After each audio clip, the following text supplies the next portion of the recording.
June 4, 1943, Railroad Street, Maxia, Texas. The pencil trembled slightly as untour Afitzia Werner Berkart wrote in his hidden diary, recording words that would have earned him solitary confinement if discovered by his own officers. The Americans must be lying to us. No nation could possess such abundance while fighting a war on two fronts. Through the train window, he had just witnessed something that contradicted 3 years of Nazi propaganda. Electric lights blazed from every farmhouse, every street corner, every shop. Window, an endless constellation of electricity stretching across the Texas. Planes at 10 o'clock at night. In Germany, blackout regulations had plunged the Reich into darkness since 1940. Even before the war, rural electrification reached barely 20% of German farms. Yet here, in what Nazi propaganda had described as a decadent collapsed America, electricity flowed like water. 1,850 veterans of Erwin Rommel's Afrika Korps stepped down from the passenger train. Not cattle cars, not freight wagons, but cushioned Pullman coaches with dining services and sleeping berths. The entire population of Mexia had turned out to witness their arrival. What none of them knew was that this moment would trigger the most profound psychological transformation in modern POW history, a systematic demolition of Nazi ideology through the sheer display of American industrial capacity. The mathematics of Allied victory were being written not in battle plans, but in production statistics that would soon shatter every assumption these soldiers carried about their enemies, their homeland, and their cause. The collapse had begun on May 13, 1943 in Tunisia. General Jürgen von Arnhem, Rommel's replacement, surrendered along with approximately 250,000 to 275,000 German and Italian soldiers. The numbers varied as scattered units continued surrendering over several days. The Wehrmacht's most experienced desert fighters, men who had driven the British back to Egypt, who had earned the grudging respect of Montgomery himself, were suddenly prisoners. Among them was Hauptmann Friedrich Radke, holder of the Iron Cross First Class, veteran of the France campaign, wounded twice in North Africa. His diary, discovered decades later in the National Archives, would provide historians with the most detailed account of the psychological impact of American captivity on German soldiers. The journey from defeat to revelation began in the port of Oran, Algeria, as Radke and 30,000 other POWs waited in makeshift camps for transport ships. American efficiency was already beginning to crack their preconceptions. The U.S. Army processed thousands of prisoners daily with an organizational precision that exceeded anything the Wehrmacht had achieved, even at the height of its power. Identity cards photographed and filed. Medical examinations completed. Inoculations administered. Geneva Convention rights explained in fluent German by American officers who had been trained specifically for this moment. But the first real shock came with the food. Obergefreiter Hans Müller, captured with the 21st Panzer Division, wrote to his mother 8 months later, "In the cage at Oran, while we waited for ships, the Americans fed us better then. We had eaten in 6 months of desert warfare. White bread, real coffee, meat twice a day. We thought it was propaganda, that they were trying to impress us. We didn't realize this was their standard military ration. The Liberty ships that would carry them across the Atlantic were themselves monuments to American industrial capacity. The SS Robert E. Perry had been built in 4 days, 15 hours, and 29 minutes at Kaiser shipyards in Richmond, California. A fact that would have been dismissed as impossible propaganda if the Germans had known it. These vessels, produced at a rate of 3 per day at the peak of production, were returning from delivering supplies to the European theater. Rather than sail back empty, they carried human cargo, up to 30,000 POWs per month by summer 1943. The 2-week Atlantic crossing in July 1943 provided the second phase of psychological demolition. Feldwebel Kurt Zimmermann of the 90th Light Division kept a detailed account that survived in letters to his family after repatriation. The ship's crew, he noted, disposed of more food waste each day than his entire company had received in weekly rations during the final months in Africa. The American sailors threw away half-eaten steaks, whole loaves of bread, gallons of milk that had sat too long, Zimmerman wrote. They did this openly, without thought, not to mock us, but because to them this waste meant nothing. their supply was limitless. The ships themselves became floating classrooms in American power. POWs discovered that the vessel carrying them was one of 2,710 Liberty ships. That would be built during the war, each one requiring 250,000 parts, assembled from components manufactured in the 32 states.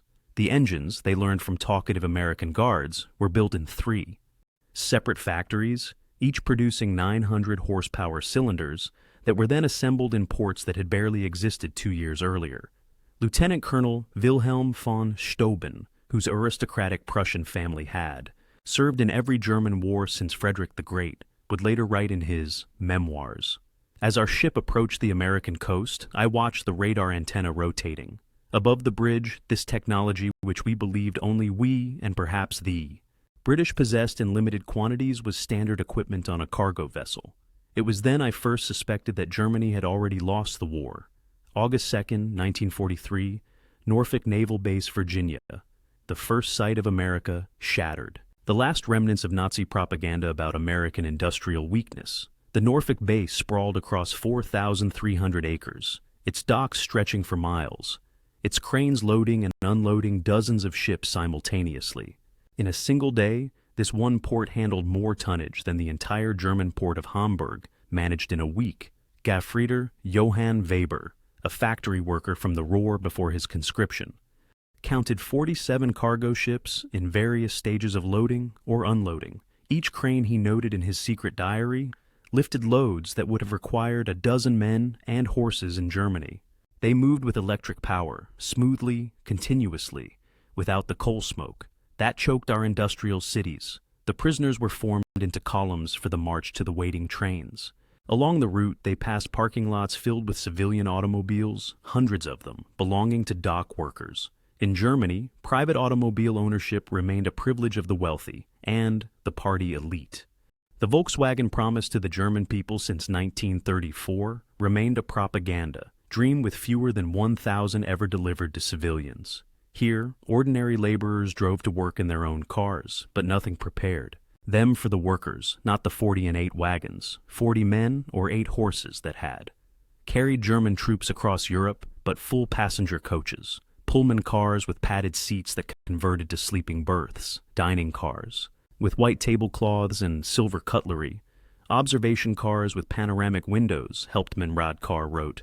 We boarded like tourists, not prisoners. The American guards seemed almost embarrassed by the comfort. One sergeant apologized that the air conditioning wasn't working properly in our car. Air conditioning. In August, we had believed such luxury existed only in Hitler's personal train. The 3-day train journey from Norfolk to the camps of Texas and Oklahoma would prove more destructive to Nazi ideology than any military defeat. As the trains rolled through Virginia, the prisoners pressed their faces against windows, witnessing an America that couldn't exist according to everything they had been told. Every small town blazed with illumination: Martinsville, Danville, Greensboro, communities that in Germany would have been lucky to have a single electric street lamp displayed illuminated shop windows, electric signs, houses with lights burning in total rooms. The trains passed factories running night shifts, their windows glowing, parking, lots full even at midnight. Obergefreiter Merler, whose father was a Nazi party block leader in Hamburg, wrote in a letter discovered in 1987. We passed through dozens of cities that first night. Everyone had more electricity than all of Hamburg. The guards told us this was normal, that every American town had electricity since the 1920s. I called him a liar. He just shrugged and said, we would see. In Roanoke, Virginia, the train stopped for water and coal. The prisoners watched as American railway workers performed in 30 minutes what would have taken 2 hours in Germany. Automated coal loaders, electric water pumps, mechanized lubrication systems. Every aspect of the operation demonstrated technological superiority. More disturbing still was the casual wealth of the workers themselves. They wore leather boots that would have cost a German laborer 2 months' wages. They drank Coca-Cola from glass bottles and threw the empties into bins without thought. They smoked cigarettes continuously, stubbing them out, half-finished. Field Webel Heinrich Müller, an electrical engineer from Siemens before the war, calculated that the single railway yard they stopped in used more electricity in 1 hour than his entire district in Berlin used in a day. The waste was magnificent, he wrote. They left lights burning in empty buildings. Electric fans ran in vacant rooms. It was the carelessness of infinite resource. As the trains crossed into Tennessee and Kentucky, the prisoners encountered American industrial power in full display. Through the windows they watched endless factories, each one larger than anything most had seen in Germany. The Alcoa aluminum plant in Tennessee stretched for 3 miles along the river, its electric furnaces consuming 175,000 kilowatts of power, more than the entire city of Munich. Near Louisville, the train slowed as they passed the rubber town complex, where synthetic rubber plants had sprung from empty fields in just 18 months. 4 massive facilities, each employing thousands of workers, producing 800,000 tons of synthetic rubber annually. Germany, despite inventing the process, had never managed more than 120,000 tons in its best year. Oberleutnant Erich Hoffmann, a chemist from IG Farben, understood the implications immediately. In a post-war interview he recalled, "I knew those plants. I could see the distillation columns, the catalytic crackers. Each facility was more advanced than anything we had built, and there were 4 of them, just in this one location. They told us there were dozens more across the country." The trains passed towards Willow Run plant outside Detroit, visible from miles away. This single factory, built in just 9 months, produced a B-24 Liberator bomber every 63 minutes. At peak production, 42,000 workers assembled bombers from 1,550,000 parts, manufactured by 1,500 subcontractors. The plant consumed 2.5 million square feet of floor space and used more electricity than the entire German city of Cologne. Hauptmann Werner Kleist, a Luftwaffe pilot shot down over Tunisia, pressed his face against the window as they passed. He counted 17 Bay-24s in various stages of completion, visible from the train. We had been told American planes were inferior, hastily built, would fall apart in combat. But I could see the precision of the assembly lines, the quality of the construction. These were not inferior aircraft. They were simply built faster than we could imagine possible. The deeper the trains penetrated into America, the more complete became the destruction of Nazi mythology in St. Louis. They crossed the Mississippi River on the Eads Bridge, while below them, barges carried more grain than the entire German harvest of 1942. The prisoners could see grain elevators stretching along both banks, each one holding enough wheat to feed a German city for months. Under a fisher, Carl Schmidt, a farmer's son from Beverer, wrote in his diary, "The Americans transport food, as we transport ammunition, in endless quantities, without concern for loss. I watched them loading a single barge with enough wheat to feed my entire village for 5 years. The crane operator was eating a sandwich with meat thicker than our weekly ration. In Kansas City, the train stopped at a massive stockyard where thousands of cattle waited for slaughter. The smell of meatpacking plants filled the air for miles. German POWs who had assisted on 200 grams of meat per week in Africa when lucky watched American workers eating beef sandwiches during their lunch break. They ate meat like we ate bread," wrote Gaffeder Paul Fischer. "No, that's wrong. They ate meat like we wished we could eat bread. The guard bought us hamburgers from a stand near the station, meat, cheese, vegetables, on white bread for 15 cents. He bought 20 of them without thinking, paid with a $1 bill. This was not special. This was their normal food. The arrival at the camps themselves provided the next level of cognitive demolition. Camp Hearn, Texas, built in just 4 months, housed between 3,000 and 4,800 prisoners in conditions that exceeded what most had known as civilians. Wooden barracks with electric lights, flush toilets, hot showers, and steam heat.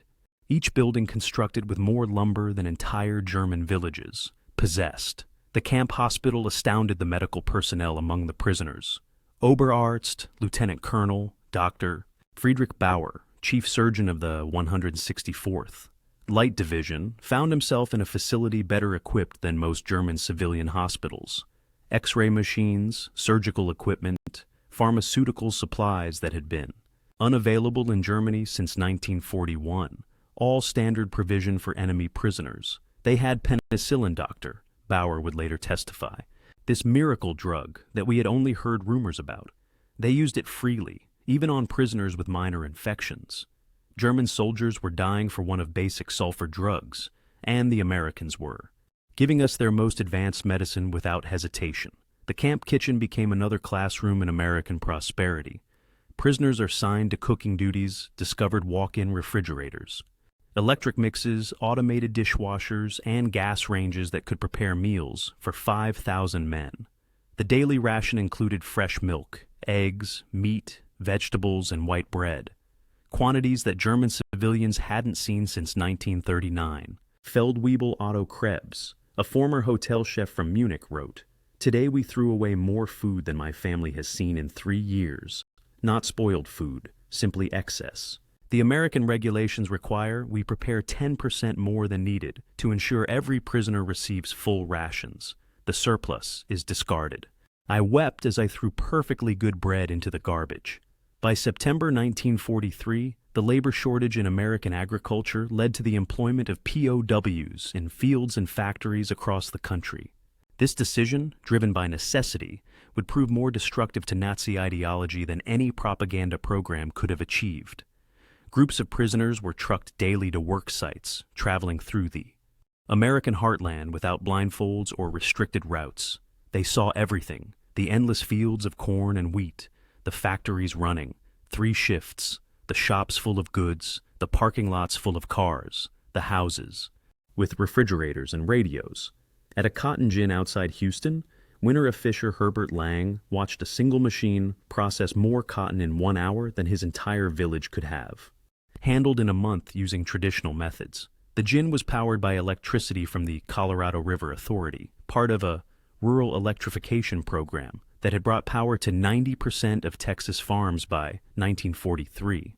The farmer who owned the gin was nobody special, Lang recorded. Not aristocracy, not a party member, just a farmer. Yet he had electricity, running water, a truck, a car, and a tractor.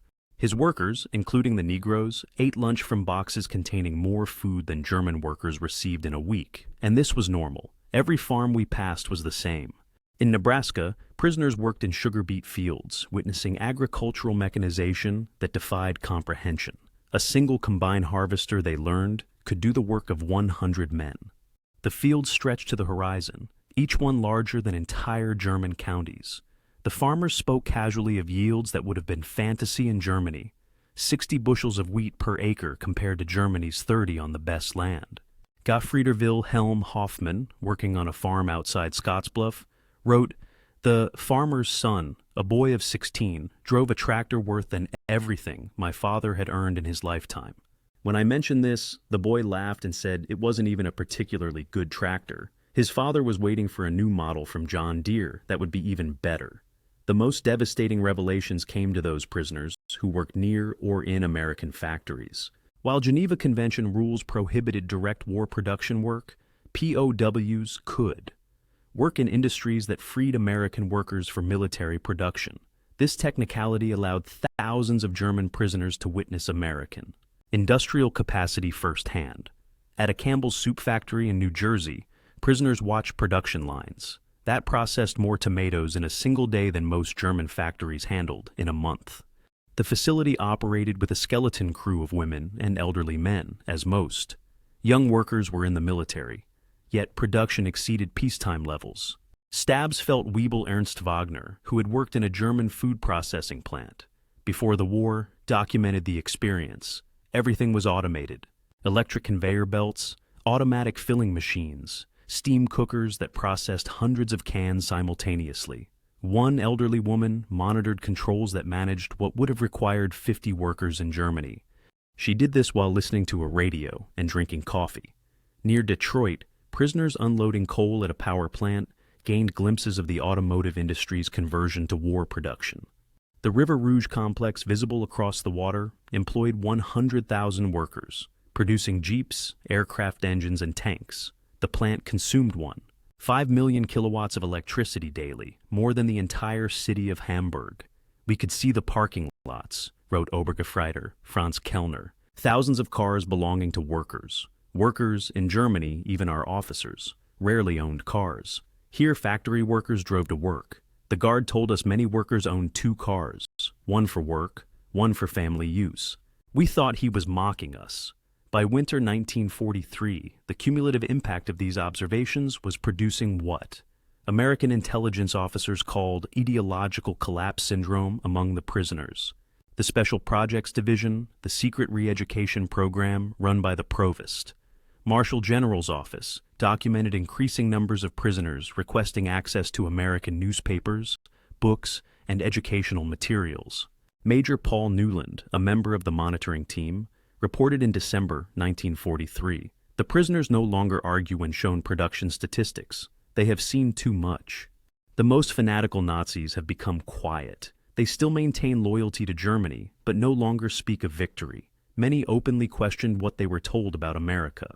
The camp newspapers produced by prisoners themselves began reflecting this transformation. Dear Roof, The Call, published at Fort Kearny, Rhode Island, gradually shifted from defiant nationalism to discussions of democracy, economic systems, and post-war reconstruction. The editors carefully selected anti-Nazi prisoners found their audience increasingly receptive. Lieutenant Hermann Gutz, captured with the 10th Panzer Division, wrote in a letter, "That passed American censors.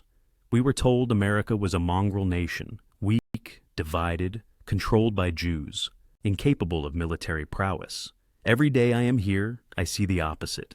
This is the most organized, unified, and powerful nation on earth. We were told fairy tales by criminals. The most devastating blow to Nazi ideology came from an unexpected source: the treatment of Italian prisoners after Italy's surrender in September 1943. Italian POWs who agreed to cooperate were formed into Italian service units, given better quarters, increased pay, and more freedom.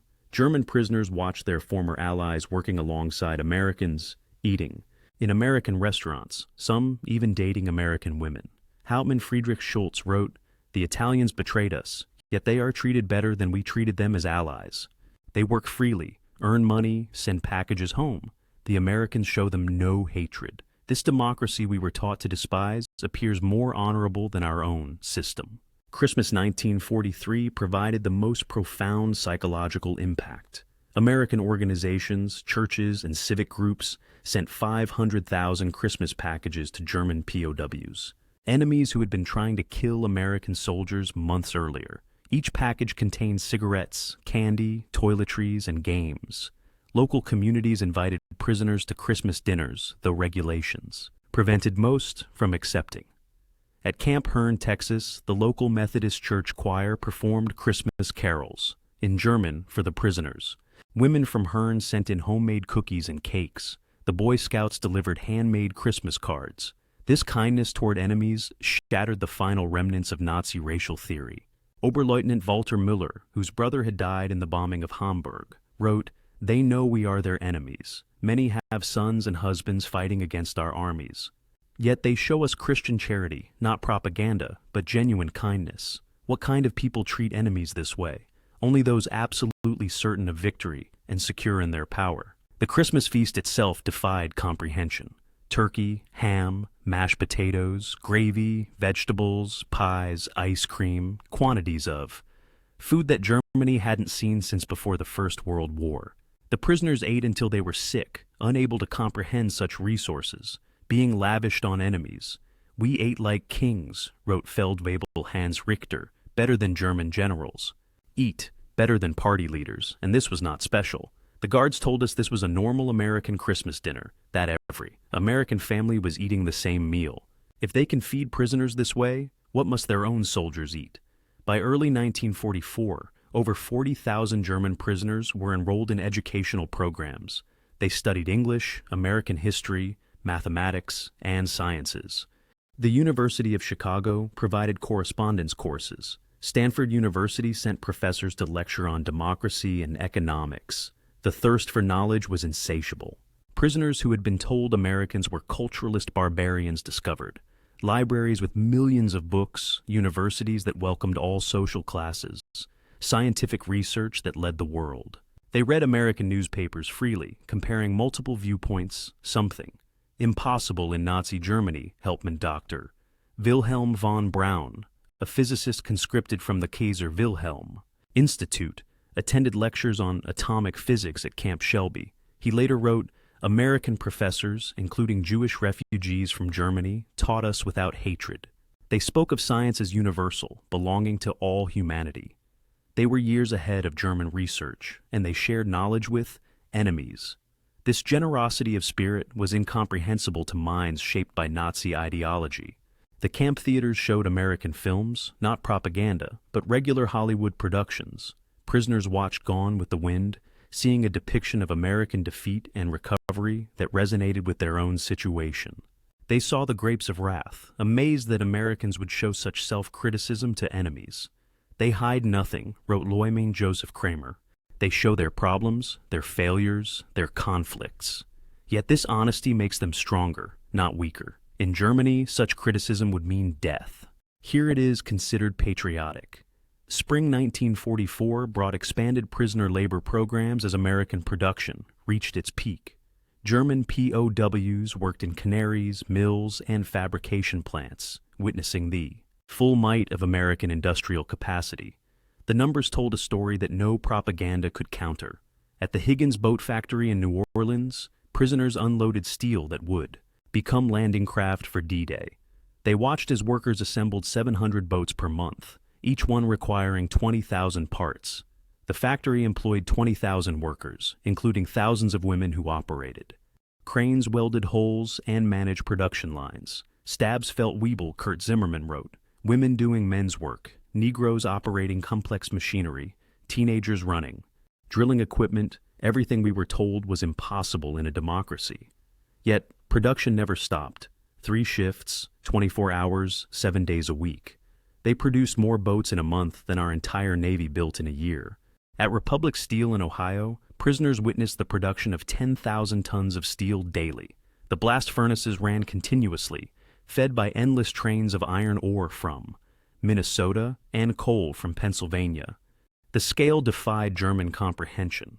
This single plant produced more steel than the entire row at its peak. I worked at Crook before the war, wrote Obergefreiter Paul Hartmann. I thought I understood industrial production, but this was beyond imagination. They wasted more steel and spillage than we could produce. The workers complained about overtime while producing quantities we couldn't, achieve with slave labor and double shifts. The summer 1944 harvest provided the final demolition of Nazi propaganda about American weakness. German prisoners worked across the Midwest, witnessing agricultural production that could feed the world.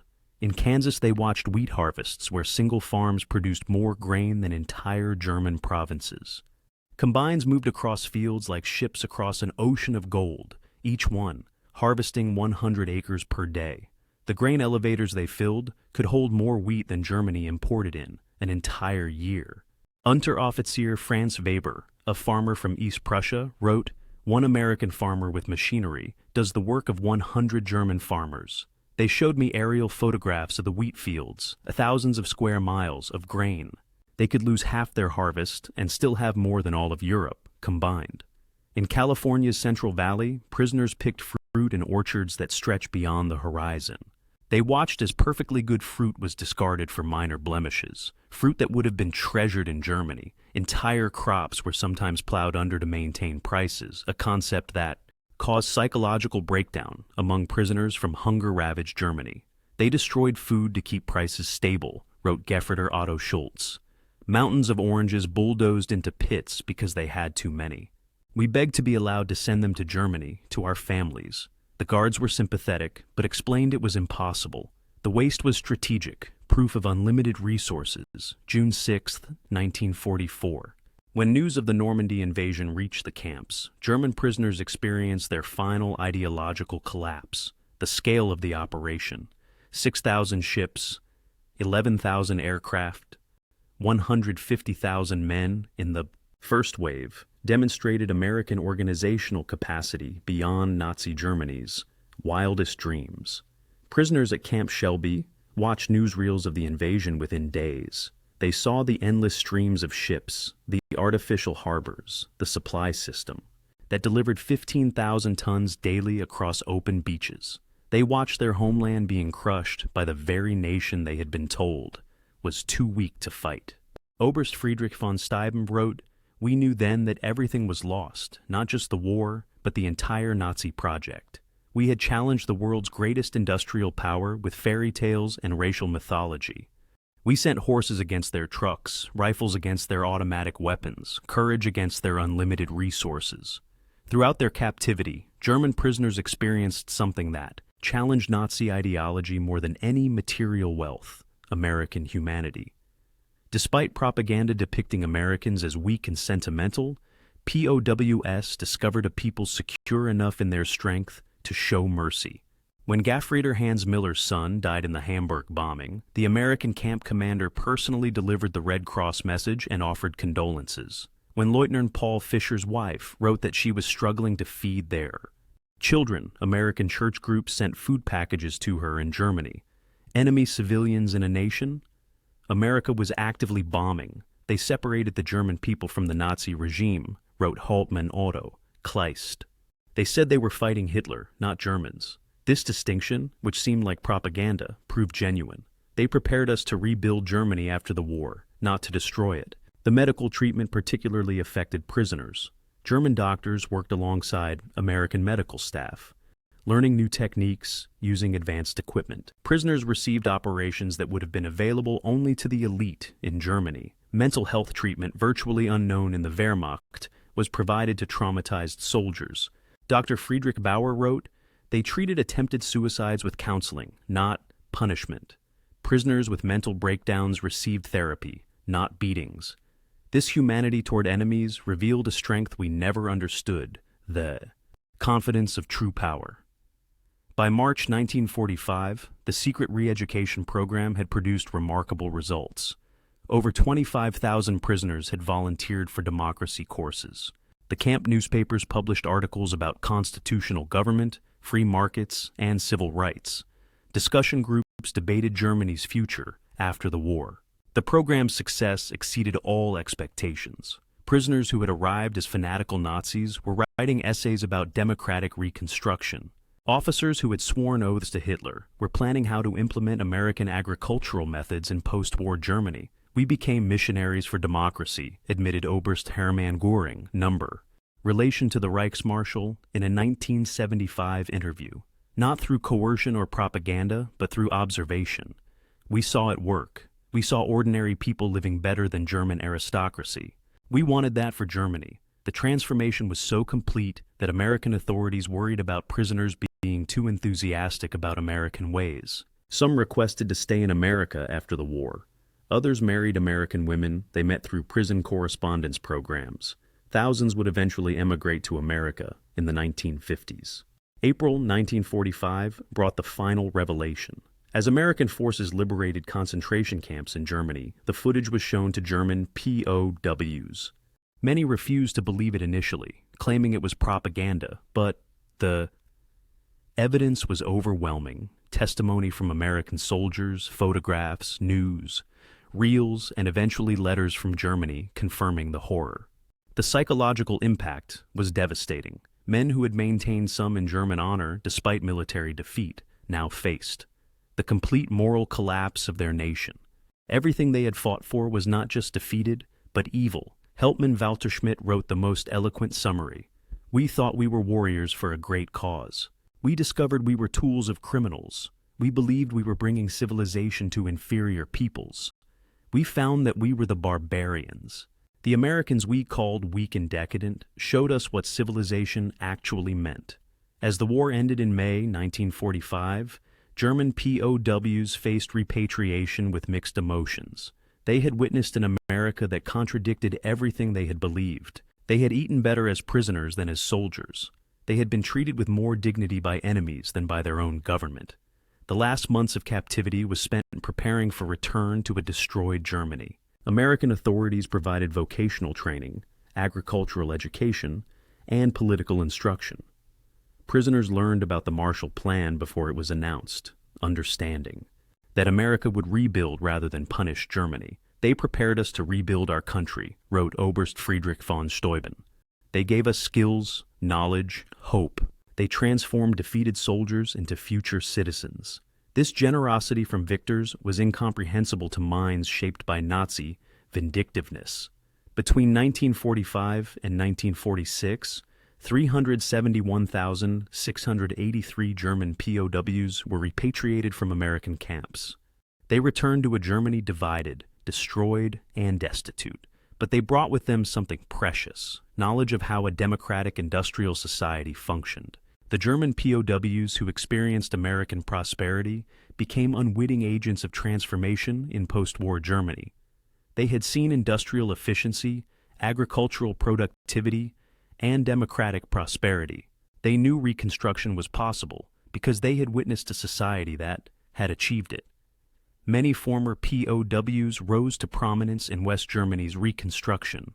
Hans Kroll, prisoner at Camp Shelby, became West German ambassador to the United States. Walter Hallstein, who taught classes at Camp Como, became president of the European Commission. Rüdiger von Weimar, held at Camp Herne, served as German permanent representative to the United Nations.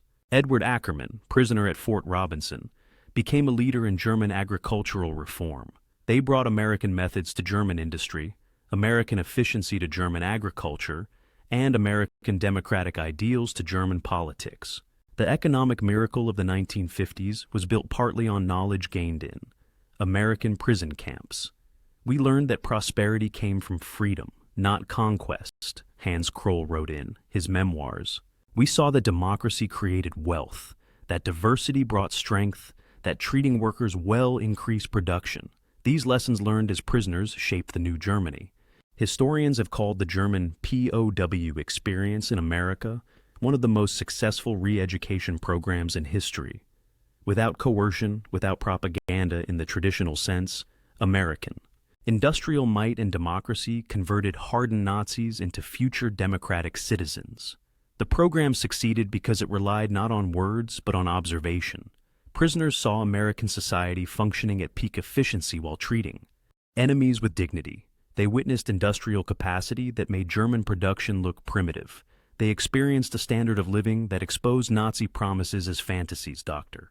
Arnold Kramer, the leading historian of German POWs in America, concluded, America won the propaganda war not through clever messages, but through sheer reality.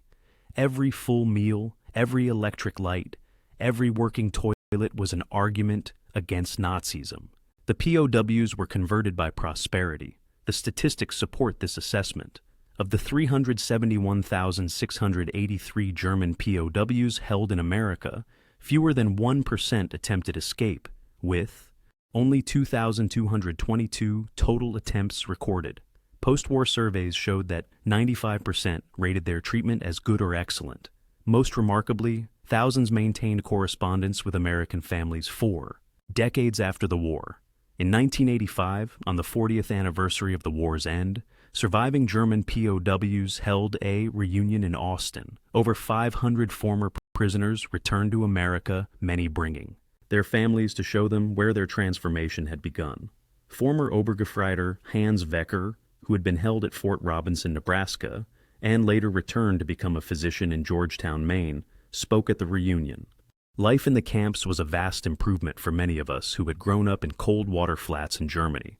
We discovered running water, central heating, and abundant food. But more than that, we discovered dignity.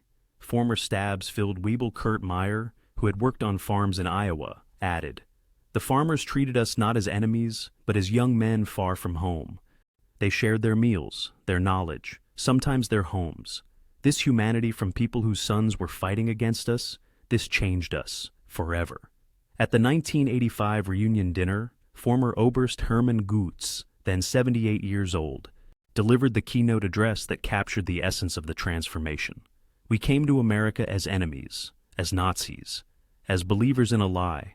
We left as friends, as Democrats, as men who had seen the truth. America showed us that strength comes not from conquest, but from production, not from hatred, but from diversity, not from tyranny, but from freedom. We witnessed the arsenal of democracy at full production. We saw farmers who produced food for the world, workers who built the tools of victory, and citizens who treated enemies with dignity. We learned that America's true weapon was not its bombs or tanks, but its inexhaustible capacity for creation and its unshakable confidence. We returned to Germany with a mission to build a society that could create rather than destroy, that could prosper through peace rather than war. The Germany that rose from the ashes was built on lessons learned in American prison camps. We, who came as conquerors, left as students. To America from your former enemies, now your friends, thank you for showing us the way. The auditorium erupted in standing ovation, Americans and Germans together, former enemies united in recognition of a transformation that had seemed impossible when those first trains rolled into Texas in June 1943. The magnitude of the German POW experience in America can be measured in stark statistics that reveal both the scale of the operation and its remarkable success camp infrastructure. Over 500 camps across 45 states, every state except Nevada, North Dakota, and Vermont. 175 main camps with 325 branch camps. Camps built to house from 250 to 12,000 prisoners each. Construction completed an average of 90 days per camp. Prisoner population, 371,683 German POWs, part of 425,871 total access POWs. Peak population in May 1945, average of 20,000 new arrivals monthly in 1943, 30,000 monthly after D-Day, 60,000 monthly in final months of war. Labor contribution, 14 million man-days of agricultural labor, 100 million board feet of lumber processed, $230 million in labor value, $1,940, 80 cents daily wage per prisoner. Prisoners filled critical labor shortages in 46 states. Escape statistics. Only 2,222 escape attempts from over 371,000 prisoners, 6%. 0 successful permanent escapes. Most escapees recaptured within 24 hours. No American civilians harmed by escaped POWs' educational programs. 40,000 plus enrolled in educational courses. 135 camp. Newspapers published. 30,000 taking English classes. 15,000 in vocational training. University correspondence courses for 8,000. Post-war immigration, approximately 5,000 former POWs emigrated to U.S. after war. 12,000 plus maintained correspondence with American families, average. Correspondence duration, 31 years, many returned as tourists or business partners. Treatment assessment, 95% rated treatment as good or excellent. 74% believed captivity positively changed their worldview. 61% expressed interest in learning about democracy. Less than 10% maintained strong Nazi beliefs by 1945. The German POWs who experienced American industrial might didn't just witness history, they were transformed by it. Their captivity became education, their defeat became enlightenment, and their imprisonment became liberation from the ideological chains of Nazism.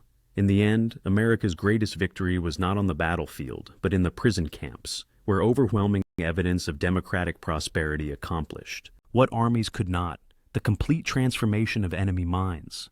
The POWs had arrived believing in German superiority and American weakness. They left knowing the truth. American industrial might was not just overwhelming, it was incomprehensible to minds shaped by scarcity and tyranny. The trains that had brought them into captivity in 1943 had carried warriors of the Third Reich. The ships that returned them to Germany in 1946 carried architects of democracy. They had seen the future, and it worked. Their story stands as testament to a profound truth. The most powerful weapon in America's arsenal was not military might, but the simple, overwhelming evidence of a free society's capacity to create abundance. The German POWs were stunned by American industrial might, but ultimately they were converted by it. In their transformation lay the seeds of Europe's post-war redemption and the final defeat of the Nazi dream. They returned to Germany not as defeated enemies, but as witnesses to what free societies could achieve. The economic miracle that transformed West Germany in the 1950s was built on foundations laid in American prison camps, where enemy soldiers learned that prosperity came not from conquest, but from freedom, not from racial superiority, but from human dignity, not from totalitarian control, but from democratic cooperation. The German POWs had arrived in America expecting to find a weak, divided nation, on the verge of collapse. Instead, they discovered an industrial colossus of unlimited power and surprising humanity. They had come as prisoners of war, but left as witnesses to the arsenal of democracy at its absolute peak. In their ore at American abundance lay the psychological seeds of the Atlantic Alliance, the Marshall Plan, and the democratic reconstruction of Germany. They had seen America, and they would never be the same.